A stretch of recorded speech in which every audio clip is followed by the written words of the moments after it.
When I was in high school, I came across an old encyclopedia of famous composers. I don't remember the book's name, but being a film score enthusiast, I was curious to see if I could find one particular film composer within it. John Williams. And I did. The book's age became evident by the very small entry which noted that John Williams is a film composer best known for his scores to Jane Eyre and Goodbye, Mr. Chips. Now, at the time, I thought that was hilarious, and I still do.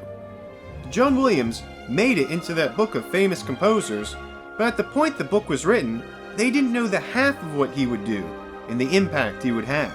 That book provided me with a good lesson, and a good reminder of just how much great work Williams created, both in and out of the cinematic realm, for famous franchises and nearly forgotten flicks.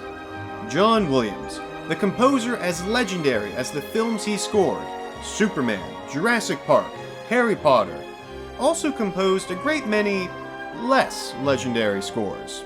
But that doesn't mean they aren't good scores. We return again and again to some of Williams' most popular works, but he has so many other notable works that aren't continually reiterated to us by franchises and concerts, which might fall through the cracks a little.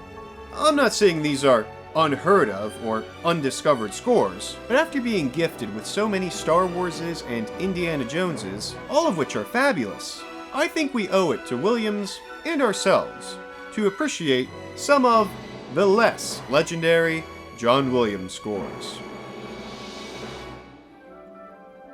We'll start our exploration with a film about just that.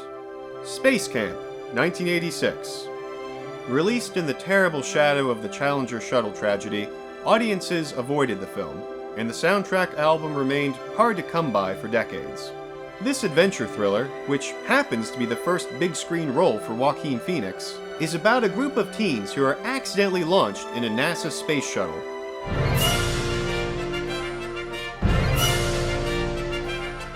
A four-note motif permeates the score, the heart of which is a classic brassy John Williams theme. But it's not a theme that conveys a sense of heroic power, like, say, the brassy themes for Superman or Star Wars.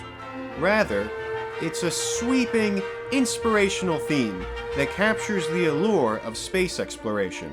As John Williams states in the album liner notes, the story embraces the excitement of discovery and the exaltation of being on the edge of a great new frontier. A frontier which presents unparalleled opportunity for all of us.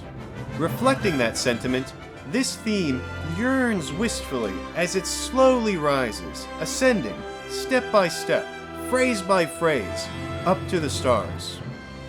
Interestingly, Williams chooses not to tailor his themes to specific characters in the film, but rather to the feelings, emotions, experiences, and technology of space exploration, such as for the computer room or the robot Jinx.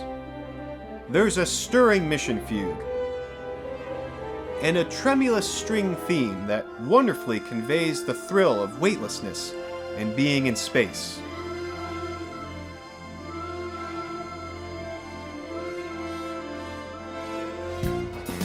Plus, an 80s soft rock training montage rendition of the main theme, complete with drum machine backbeat. It's of its time.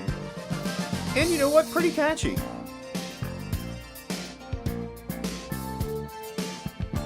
While there are many tense segments of suspense music for the life-threatening dangers the young astronauts face on their journey, the score is balanced out and contrasted with a cavalcade of sparkling Americana and exuberantly optimistic, noble, patriotic adventure music, plus some counterpoint passages that just give me chills. This score has some reflections of Williams' writing for disaster movies, as well as of his celebratory, inspirational writing, such as for the Olympics, and is, all in all, a jubilant ode to the human spirit's drive for discovery. If you're preparing to explore this score, my suggested track is In Orbit.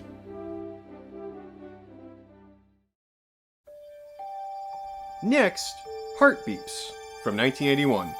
Released between two of Williams' most lauded scores, Raiders of the Lost Ark and E.T. the Extraterrestrial, Heartbeeps stars Bernadette Peters as Aqua and Andy Kaufman as Val, two robots who find themselves falling in love and learning to navigate the same complex situations that human couples face.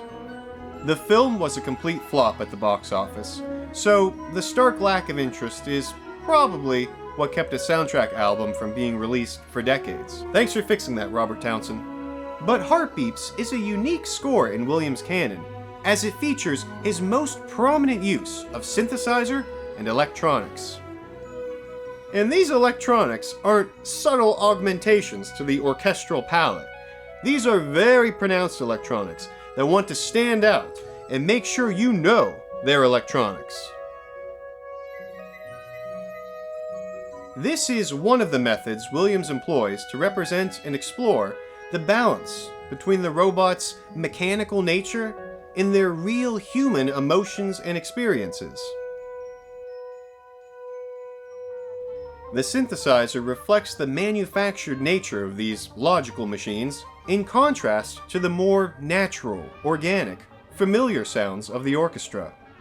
Another method used to convey the robot's mechanical attributes is repeated staccato notes, as heard in the title theme, and especially in the theme for Crime Buster, the more overtly mechanical and inhuman law enforcement robot antagonist.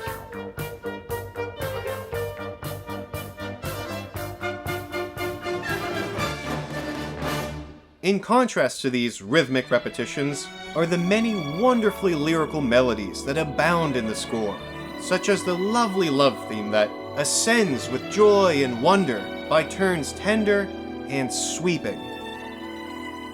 Williams also speaks to the mechanical-emotional dichotomy with touches of chorus, ethereal and unmistakably human. On Val and Aqua's journey, they build a baby robot together, who they name Phil. While the theme for this curious little bundle of joy assembled in the woods incorporates the repeated note concept associated with robots, it exudes almost exclusively orchestral instrumentation. This playful, prancing pastoral piece for Phil heavily associates him with the naturalistic environment he was born into. The balance between electronics and orchestra in the robot's love theme varies throughout the score, as, after all, it seems the electronic elements do not prohibit emotion, as shown by one of the most touching scenes toward the end of the film, which is highlighted with equally touching electronics. Ultimately, the true sound of the orchestra triumphs as the score builds to the entirely orchestral ending music for the family living and domestic bliss, complete with Williams joining the robot parents' love theme in counterpoint with the theme for their child. For anyone new to the score and looking to explore its robotic rhythms and mechanical melodies further, apart from the concert arrangement of the fun and blisteringly forceful Crime Buster theme, my other suggested track is the heartbreakingly beautiful Going to Sleep.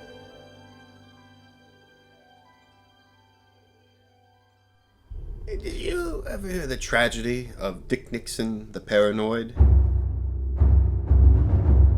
Nixon, 1995.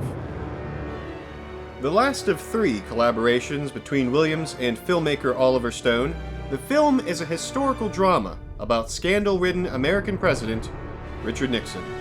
Unlike Stone's previous two collaborations with Williams, Nixon was a box office failure. The Oscar-nominated music is a challenging score for a challenging film about a challenging man. Williams guides us through Stone's narrative with a dark, even mysterious and creepy musical journey, revealing some incredibly exciting brass work along the way. The film strives to portray a complex image of a complex person, and the musical portrayal of Nixon's conflicting influences and motivations results in a troubled score, always at war with itself. As John Williams explained on the soundtrack CD, it's full of contrasts and difficulties. This side of the orchestra is playing along in a kind of consonant way, and suddenly something else happens. The other side of the orchestra, which diffuses that, a dissonant element that comes into it. It's less simple, it's less easy to deal with. This conflict is evident in the way Williams handles the themes associated with the title character. There's no one clear-cut musical identity for Nixon. Instead, he's surrounded by a whirlwind of leitmotifs, illuminating different aspects of the character. Some of these motifs are grand and noble, but heavy and distraught, like they're being tugged in different directions. And of particular note is a snaky, turbulent, propulsive theme associated with power and manipulation. It's a must-listen for fans of prequel-era Star Wars action, coming across as the Imperial March mixed with a forceful prototype of Across the Stars in battle mode. There's a definite Sith-like undercurrent prevalent throughout Nixon.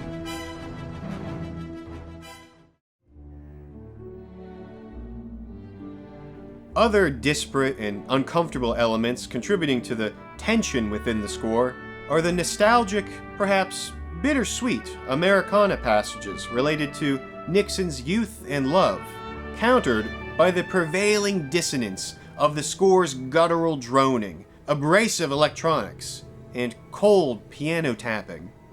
The sum total of the score ends up being somewhat ambiguous, both grand and tragic. Overall, unsettling, darkly struggling to rise to its broken triumph. A fascinating musical portrait, if not always particularly pleasant. If the distressing dichotomy of Dick Nixon is of any interest to you, the best place to start is the overture establishing many of the score's highlights, the 1960s, the turbulent years, and afterward, my suggested track, the Miami Convention, 1968.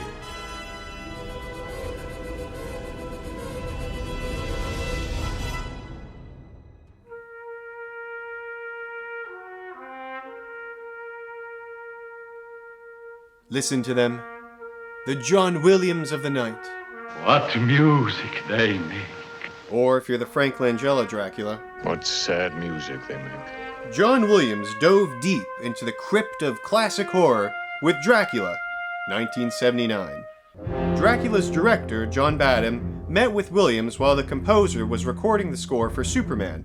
And some of Dracula's material resembles textures Williams would employ in his project following Dracula and 1941, The Empire Strikes Back. Dracula's release was met with an alright reception, but the studio considered its box office performance a bit disappointing.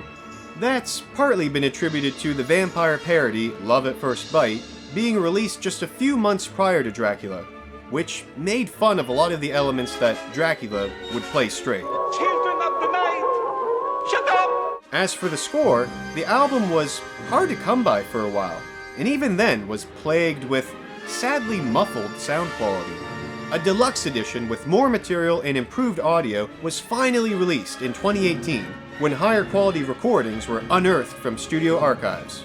Thanks, Mike Matessino. Like Williams' score to Nixon, Dracula is a study in contrasts. As highlighted by the dialogue between different Dracs, what music they make. What sad music they make. The 1979 film seeks to create a more empathetic, emotional Count, who is still very much a bloodthirsty predator. This dichotomy was highlighted in the marketing material. Throughout eternity, no man has ever provoked such terrible fear and such haunting desire. And Williams honed in on this dichotomy as well. Wonderful subject for music, really, for the sweep and arc of a kind of romance in areas that are where we're uncertain about and in odd worlds that we're attracted to, but we may be a little bit afraid of it at the same time. Instead of these different sides of the score existing at odds with each other, the contrasting elements of horror and romance are more often blended together in Williams' gothic 19th century tinged score.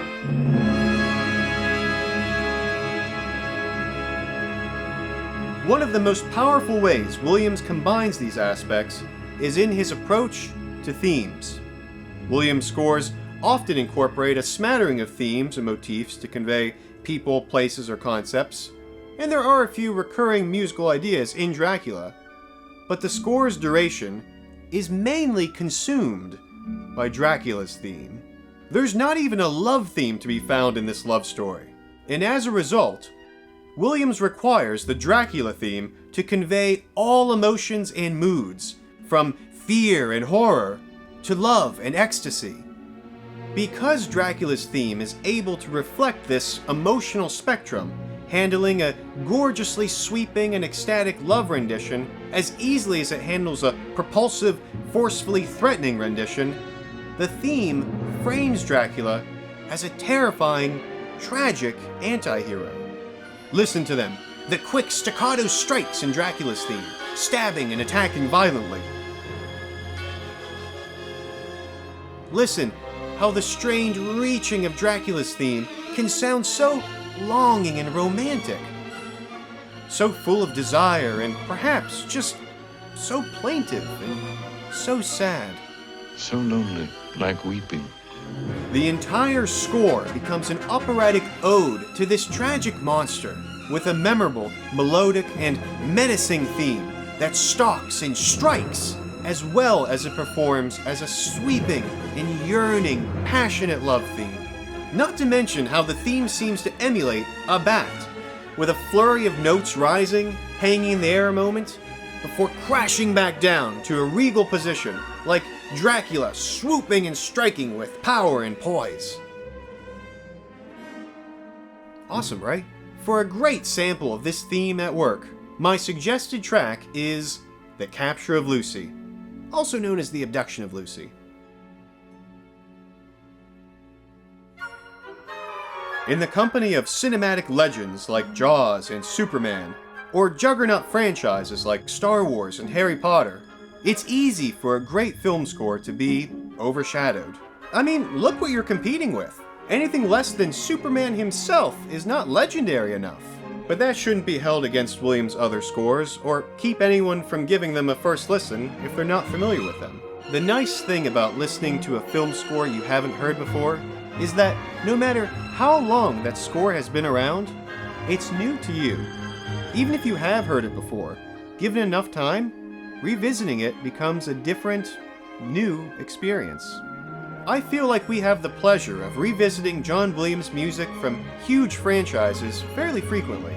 But with a career as long and storied as his, there's a lot to listen to. And then, after a while, to re-listen to. Which means that, for a lot of us, there will always be a heck of a lot of new John Williams music to explore. From the legendary to the less legendary. But in my book, they're all pretty legendary.